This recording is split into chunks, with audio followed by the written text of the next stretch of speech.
بھائی آپ اپنے بچوں کو اپنا کہتے ہیں کہ نہیں؟ اپنا کہتے، غیر نہیں کہتے، تو وہ اپنے نبی کو غیر کہے گا؟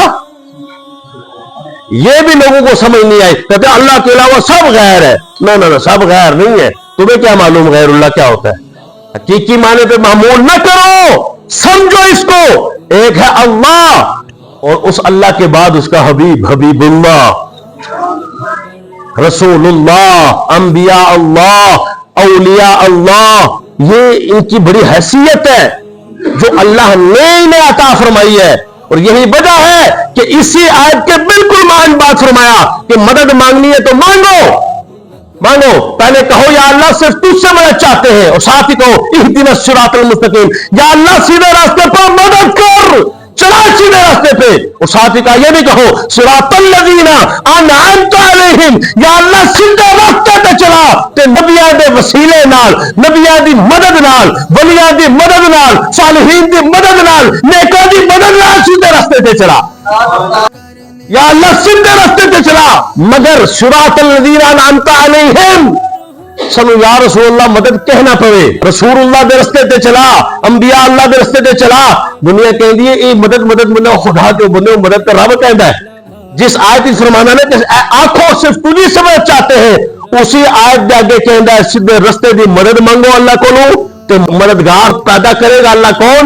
فرمایا جب تسی مدد منگو گے تو آکھو گے یا رسول اللہ مدد، یا علی مدد، یا غوث مدد، اپنے بڑے کو مدد منگو کہ کیڑا رستہ ہے، تسی تے انعام یافتہ ہو، کیڑا رستہ ہے، کیڑے رستے پہ چلیے، کیونکہ رب تہاڈے رستے دی دعا دی گل کردا ہے۔ وہ آکھن گے ہاں اے ساڈا رستہ ہے، اس رستے پہ چلو، ساڈا جڑا رستہ ہے وہ یہ جڑا قرآن دسیا ہے، جو مصطفیٰ دے فرمان نے دسیا ہے، اور کوئی رستہ نہیں، ساڈا یہی رستہ ہے۔ ہم اکابرین کے رستے پہ چلتے ہیں، لوگ کہتے ہیں بڑوں کو چھوڑو، آباء و اجداد کو چھوڑو۔ ان آیات میں جن میں فرمایا گیا ہے کہ تم آباء و اجداد کے رستے پہ نہ چلو، وہ کفر کی وجہ سے ہے، کفر کی وجہ سے ان کے رستے پہ نہ چلو۔ اور دیگر آیات میں فرمایا گیا آباء و اجداد کے رستے پہ چلو، اس کا معنی یہ ہے کہ ایمان میں ان کے رستے پر چلو۔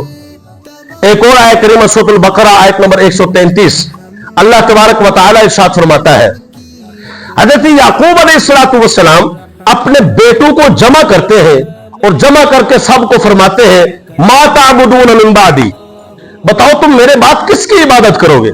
سنیے گا بھائی، سمپل سا جواب تھا، سادہ سا جواب تھا کہ جناب اللہ کی عبادت کریں گے اور کس کی کریں گے، لیکن یہ نہیں کہا۔ حضرت یعقوب نے کہا میرے بیٹو بتاؤ میرے بعد ما تعبدون من بعدی، کس کی عبادت کرو گے میرے بعد؟ حضرت یعقوب کے بیٹوں نے بیک زبان ہو کے کہا قالوا نعبد الہک، جواب تو سیدھا سادہ آج کے زمانے کے چند لوگوں کے مطابق یہ تھا کہ اللہ کی عبادت کریں گے، لیکن قربان جائے جناب یعقوب کے بیٹوں پہ مسئلہ ہی سمجھا دیا۔ حضرت یعقوب کے بیٹوں نے کہا قالوا نعبد الہک و الہ آبائک ابراہیم و اسماعیل و اسحاق، حضرت یعقوب علیہ السلام کے بیٹوں نے کہا ہم آپ کے رب کی عبادت کریں گے، ڈائریکٹ نہیں کہ رب کی، فرمایا آپ کے رب کی، آپ کے الہ کی عبادت کریں گے، وَإِلَٰهَ آبَائِكَ، اور آپ کے آباء و اجداد کے الہ کی عبادت کریں گے، ابراہیم و اسماعیل و اسحاق، ہم ابراہیم کے الہ کی عبادت کریں گے، اسماعیل کے اللہ کی عبادت کریں گے، ہم جناب اسحاق کے خدا کی عبادت کریں گے۔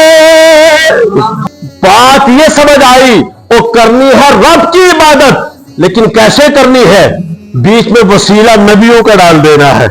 اور انعام یافتہ لوگ چار طبقے والے ہیں، ابتداءً نبی ہے، صدیقین ہے، شہداء ہے، صالحین ہے۔ فرمایا ان لوگوں کے رستے پر چلو گے تو تم ہدایت پا جاؤ گے۔ تو اس آیت کریمہ سے جو سورۃ البقرہ آیت نمبر 133 میں ہے، پتہ یہ چلا اپنے آباء و اجداد کے دین پر چلنا یہ سنت انبیاء ہے۔ تو جن آیات میں فرمایا گیا کہ آباء و اجداد کے دین کو چھوڑ دو، مطلب کفر کے معاملے میں اگر وہ کافر ہے تو ان کی بات نہیں ماننا، اگر مومن ہے تو انہی کے دین پہ چلتے رہنا۔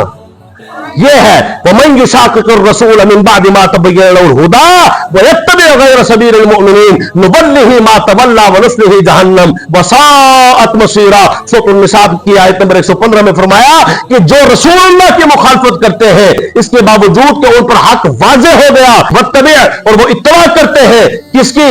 फरमाया गैर सबीलिल मुमिनीन, मोमिनों के अलावा किसी और रास्ते की।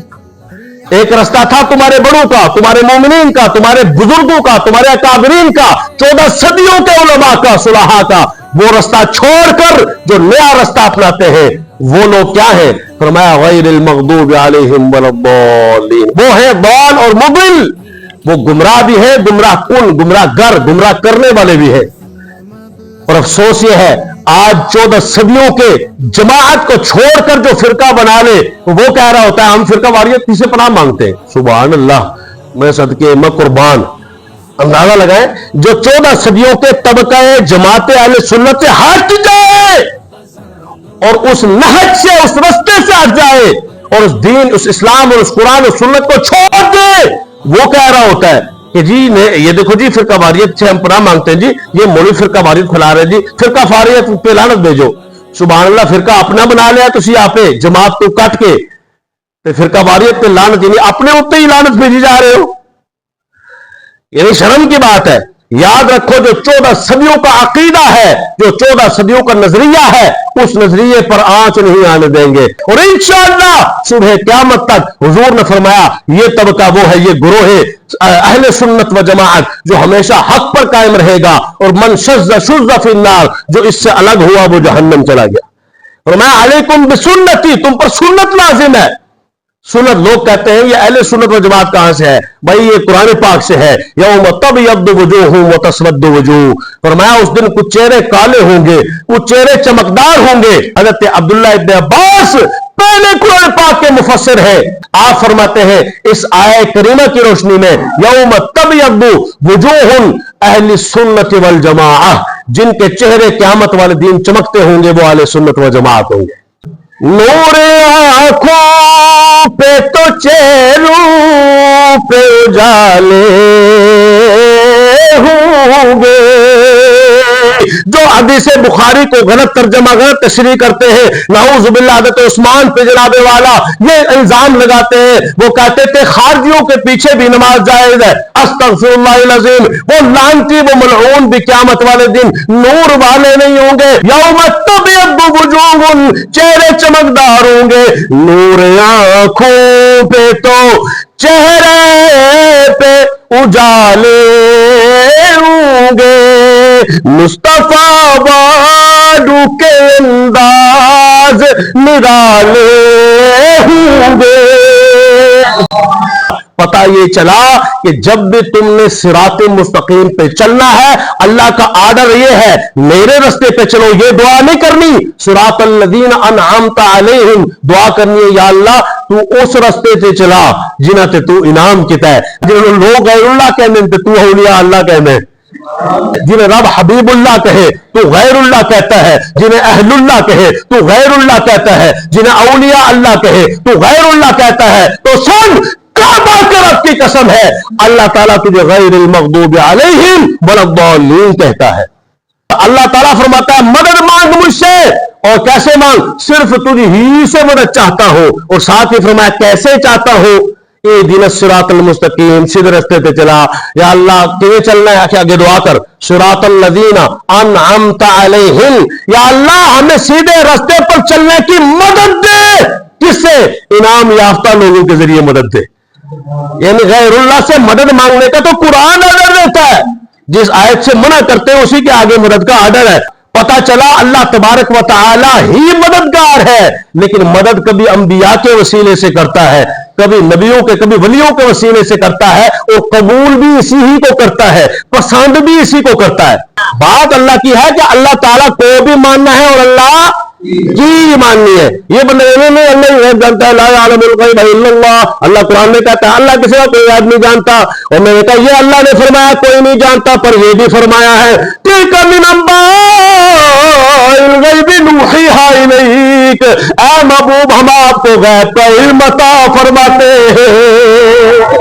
جس آیت میں فرمایا کوئی نہیں جانتا مطلب ذاتی کوئی نہیں جانتا، جس میں فرمایا محبوب آپ کو علم غیب دیتے ہیں مطلب ہماری عطا سے تو جانتا ہے، ہمارے بتانے سے تو جانتا ہے۔